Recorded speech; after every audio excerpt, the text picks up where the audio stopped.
Llegas al examen y una pregunta que parecía muy sencilla cuando estabas estudiando, ahora te deja sin saber por dónde empezar. Pero ¿por qué ocurre esto? Si mientras estudiabas ya dabas por hecho que dominabas el tema. Esa conclusión se apoyó, tal vez sin que te dieras cuenta, en ciertas señales que ocurrieron mientras estabas estudiando. El problema es que si confundes esas señales o las señales son incorrectas, podrían hacer que dejes de estudiar antes de comprobar realmente si sí dominas el tema. Esa conclusión es un juicio de aprendizaje. Utilizar ciertas señales para estimar si vas a poder recordar esa información o vas a poder ser capaz de utilizarla en un momento más adelante. Y estas conclusiones pueden apoyarse en gran variedad de señales. Y el poder reconocerlas y saber interpretarlas te va a ayudar a poder decidir mejor si ya estuvo bueno de dejar de estudiar y poder ponerte a descansar o si es necesario todavía seguir estudiando. Estas conclusiones pueden apoyarse en señales tan variadas y aprender a distinguirlas y reconocer las correctas puede ayudarte a dejar de estudiar porque realmente sí dominas el tema o cuando es necesario volverlo a repasar de alguna otra forma. Y de esto hablaremos en la 38ª forma de romper el aula. Bienvenidos a Rompiendo el Aula, el podcast donde cuestionamos lo que nos enseñaron sobre estudiar, desarmamos mitos de la educación y reflexionamos sobre lo que realmente significa aprender.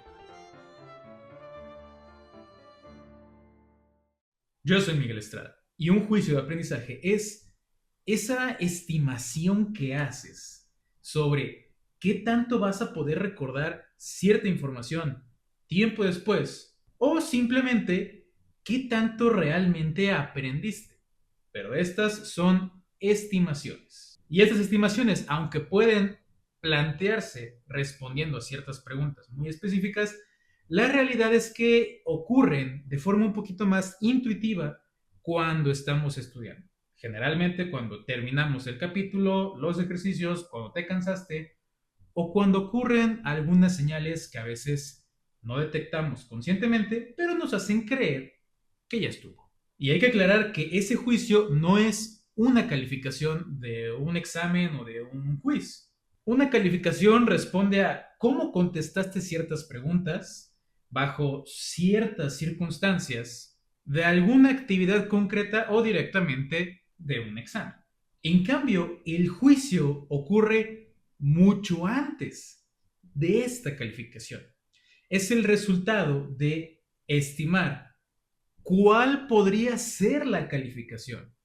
Por un decir, si estás estudiando y tú quieres un 10, tu juicio será qué tan probable es que consigas el 10. Ya estudié, ya me preparé, yo creo que ya estoy listo para conseguir esa calificación que quiero.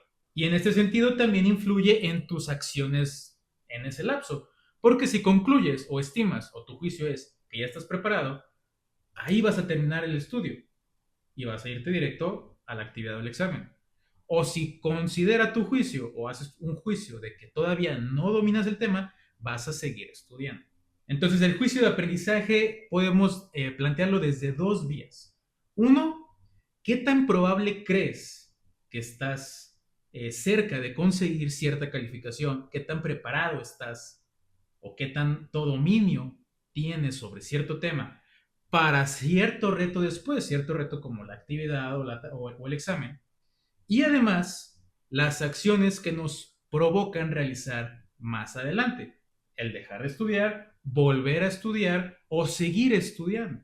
Seguir estudiando y volver a estudiar no es lo mismo. Volver a estudiar es ya terminé hoy, pero mañana lo vuelvo a hacer. O seguir estudiando hoy de corrido hasta X horas de la noche. Y como mencioné anteriormente, esta estimación suele ocurrir por cosas que suceden, valga la redundancia, mientras estás estudiando y que nada dependen del entorno, sino únicamente de ti. Y por mencionar algo, si estás leyendo y entiendes rápidamente, o si estás haciendo un ejercicio, llegas fácilmente a la respuesta y la respuesta es correcta, esas situaciones, esas señales, las puedes tomar como que el tema, pues, ya estuvo. Si la explicación estuvo fácil y el ejercicio lo tuviste también bien, pues ya estuvo, ya le sé. Pero ahora piensa en esto. Imagina que vas a jugar un juego de mesa con un amigo cercano tuyo, digamos un amigo de la universidad. Y mientras te está explicando las reglas, te dice, mira, vamos a jugar una primera partida. Te explico las reglas, tú dices como que dos, tres más o menos, pero empiezan a jugar. Mientras estás jugando, cada que es su turno, te explica lo que hace y lo que se puede hacer con la estrategia, las reglas, lo que está prohibido, etc. Cuando es tu turno, te sugiere qué puedes hacer y además te detiene de movimientos o acciones prohibidas por el juego. Entonces, no es solamente la explicación inicial, sino que durante la actividad te siguen ayudando y corrigiendo. Y tú dices, bueno, ya acabó la partida, me fue bien, pues ya le sé. Pero entonces llega un momento en el que ahora vas a jugar ese juego de mesa con otras personas, digamos ahora tu familia, y ya no está tu amigo que te estuvo ayudando la primera vez. Y vas a jugar ese juego, digamos, al día siguiente, si tú quieres, o 2 días después, pero lo juegas casi luego, luego. Pero ahora ya no está esa persona para recordarte cuáles eran las reglas, ya no está esa persona para corregirte o asesorarte mientras están jugando, y al revés, ahora tú debes tomar ese rol. Y tal vez te acuerdes de ciertas reglas y tal vez de otras no, tal vez te acuerdes más o menos cómo era la idea, y te queda la sorpresa de decir, pero si en su momento me pareció súper claro, ¿por qué ahora no lo recuerdo? Y ahora, aplicado al estudio, lo que suele suceder es que resolvemos un ejercicio en clase con el ejemplo en el pizarrón y cuando lo queremos hacer por nuestra cuenta en nuestra casa de tarea, sin un ejemplo, ahora mágicamente no nos sale. Pero en su momento en la clase pensamos que ya lo teníamos dominado porque hicimos lo mismo que el ejemplo, pues ya le sé. En estos dos casos que te comento, tanto el juego de mesa como el ejemplo del pizarrón, tu juicio pudo haberte atribuido una capacidad que realmente no tenías. Algunas de las señales que utilizamos para hacer estas conclusiones o estos juicios de aprendizaje en realidad sí ofrecen evidencia útil, no son malas, porque podríamos pensar, entonces sacar bien el ejercicio no es bueno, pues no, claro que es bueno. El detalle está en hacer la conclusión correcta, hacer el juicio correcto. Entonces, antes de aventurarte a hacer un juicio, hay que ver la evidencia realmente que permite concluir. Y vamos a hablar de una señal limitada, porque una señal limitada sí te da evidencia y sí te permite hacer una conclusión. Sin embargo, el alcance de esa evidencia o de esa señal debemos ser muy claros hasta dónde llega. Por ejemplo, estás estudiando, aplicas la recuperación activa, o sea, ya viste el material, lo cierras, aplicas la recuperación activa y en ese momento te acuerdas la información. Perfecto, esa es una buena señal. Es una señal, es un progreso, recordar. Sin embargo, una conclusión equivocada, porque esa evidencia, esa señal no nos permite hacerla, sería pensar, si hoy, después de 20 segundos de que cerré el material, me pude acordar de la información, pues entonces dentro de una semana que es el examen, también me voy a acordar. Y no, porque te acordaste porque es reciente. La señal te permite corroborar que en ese momento puedes recordar la información. Habría que validar, acordarte tal vez a las 2 horas, tal vez a las 5 horas, tal vez al día siguiente. Y si todas esas evidencias concuerdan, entonces el alcance empieza a incrementarse. Ya no es una señal tan limitada, pero hay ciertas señales que nos permiten hacer una conclusión hasta cierto alcance. Ahora, una señal engañosa.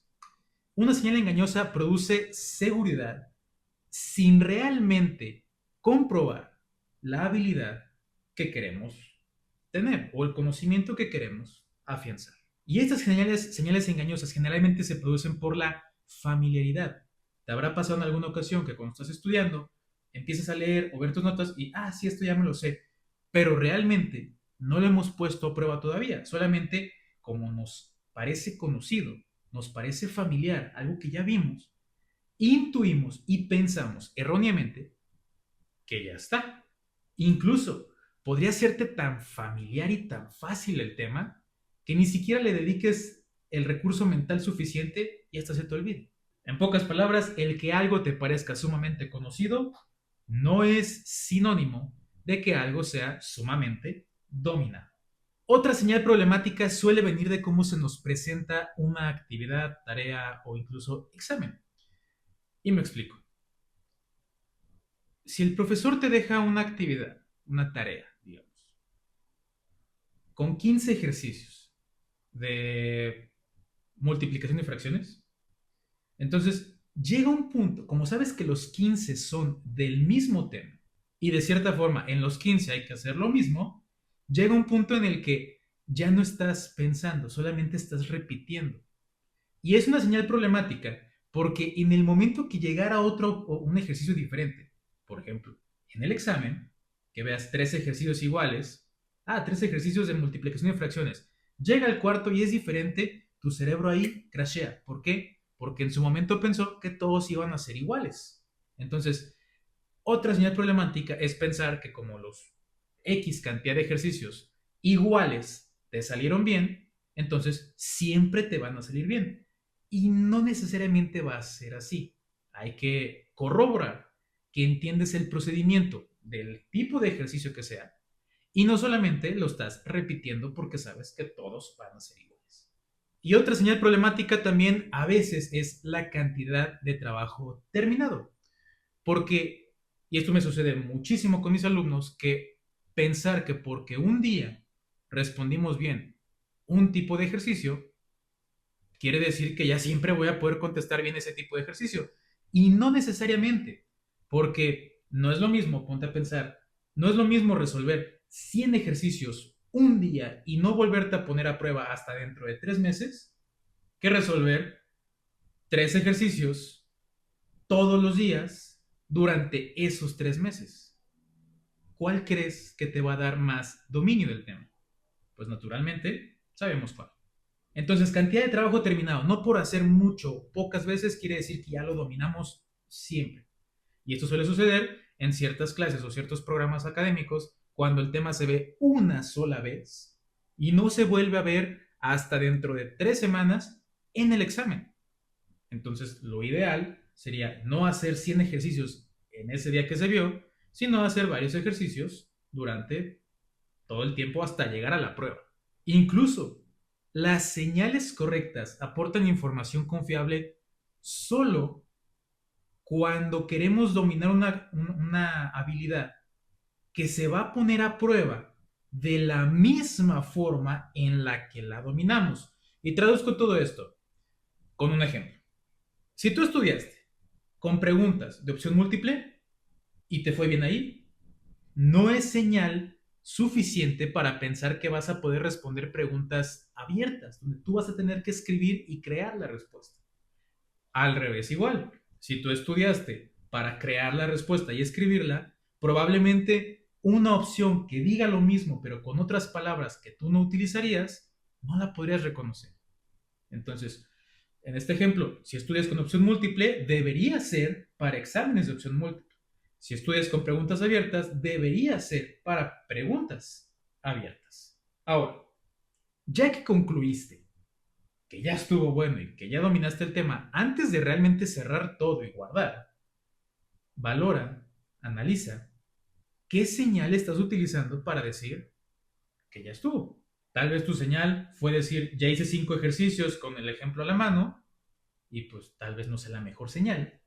O tal vez dijiste, ya me acordé de todo y el examen es en 5 minutos, entonces la recuperación activa que hice sí me funciona para dentro de 5 minutos y ya está. Y después de que ya identificaste la señal, ahora valora realmente hasta dónde alcanza a comprobar esa señal. El ejemplo que dije ahorita, si ya tienes recuperación activa y el examen es dentro de 5 minutos, pues está perfecto. Pero si hiciste recuperación activa en ese momento y el examen es dentro de 2 semanas, tal vez no deberías fiarte tanto de que el tema ya está 100% dominado. Y lo último de esto sería tratar de dialogar un poquito con tu profesor para tratar de saber cómo se van a presentar los contenidos, para que tus comprobaciones y tus señales concuerden con lo que te van a pedir en el examen. No me refiero a que le pidas el temario o que le pidas las preguntas o que le pidas, pero pregúntale, profesor, van a venir opción múltiple, van a venir casos prácticos, van a venir preguntas abiertas. ¿Cómo va a ser? Y generalmente el profe, si es buena onda, te va a decir, va a venir esto y va a venir aquello. Y si no es buena onda, te va a decir, usted debe estar preparado para lo que venga. Y habrá otras formas en las que puedas intuir cómo prepararte para el examen. Pero eso lo dejaremos para otro episodio. Por lo pronto, dialoga lo más que puedas con tu profesor para que tus señales concuerden y validen conclusiones de la forma en la que te van a poner a prueba en el proyecto, el examen, la tarea o lo que sea. Y esto te permitirá tener una confianza real en lo que sí vas a poder hacer después. Porque no está mal sentir confianza, sentir, ya acabé 10 ejercicios y estoy preparado, ya me acordé de todo de memoria y estoy preparado. No está mal esa confianza. Lo que está mal es tener una confianza vacía, una confianza que no es sólida, que está justificada solo en ya acabé, que está justificada en ya estudié 10 horas, que está justificada en ya acabé el temario. O sea, la justificación real de tu confianza debe venir de evidencia real y te va a ayudar a reconocer esa evidencia para saber si tu confianza realmente tiene sentido o si tu confianza fue solamente porque pues dijiste ya estuvo, ya me harté, a pesar de que realmente no estés preparado. Y hasta este punto de este episodio, todo se ha manejado sobre la pregunta, ¿en qué me baso para hacer mi juicio? ¿O en qué debería fundamentar mi juicio? Si no lo hacemos conscientemente, ¿en qué me debería fijar para hacer mi juicio de aprendizaje y valorar si ya estuvo o si sigo estudiando? Sin embargo, esa es solamente una cara de las dos que tienen una misma moneda, porque la otra cara es hacer el juicio correcto. Puedes tener la evidencia correcta, la práctica correcta y aún así estimar mal tu capacidad a futuro. Esta relación entre tu estimación y el resultado real que obtienes después se llama calibración de confianza. O sea, qué tan cercano estuvo tu estimación, tu predicción, con el resultado real que tuviste. Por decir, si estudiaste algo y crees que después de una semana te vas a acordar de... Si estudiaste 10 preguntas y crees que después de una semana te vas a acordar de 10, pero te acuerdas de 4, sobreestimaste tu capacidad porque esperabas un resultado superior al obtenido. Y también puede pasar al revés, que estudies las 10 preguntas y digas, no sé, mi juicio me dice que para la siguiente semana me voy a acordar de 6 preguntas, pero llega la siguiente semana y te acuerdas de 9. Entonces ahí subestimaste tu capacidad porque obtuviste un resultado superior a lo que tu juicio te hizo esperar. Y ya que tu juicio influye en tus decisiones al momento de estudiar, puede ser que tu juicio subestime tu capacidad y sigas estudiando algo que en realidad ya está dominado. O al revés, puede ser que tu juicio sobreestime una capacidad y dejes de estudiar algo que todavía no dominas. Entonces, para tomar mejores decisiones al momento de estudiar y la forma de estudiar, necesitas descubrir e identificar qué tanto coinciden tus estimaciones con tus resultados reales. Y además, en qué condiciones o qué circunstancias te hacen estimar, hacer mejores estimaciones y qué condiciones o circunstancias te hacen hacer peores estimaciones. Lo que nos llevaría a una pregunta que tal vez ya te hayas generado. Si tengo la evidencia correcta, las señales correctas, ¿cómo puedo saber si mi juicio está sobreestimando mis capacidades o subestimando mis capacidades? Pues esa pregunta la responderemos en el próximo episodio de Rompiendo el Aula, donde seguiremos cuestionando juntos lo que nos enseñaron sobre la escuela, sobre estudiar y sobre lo que realmente significa aprender.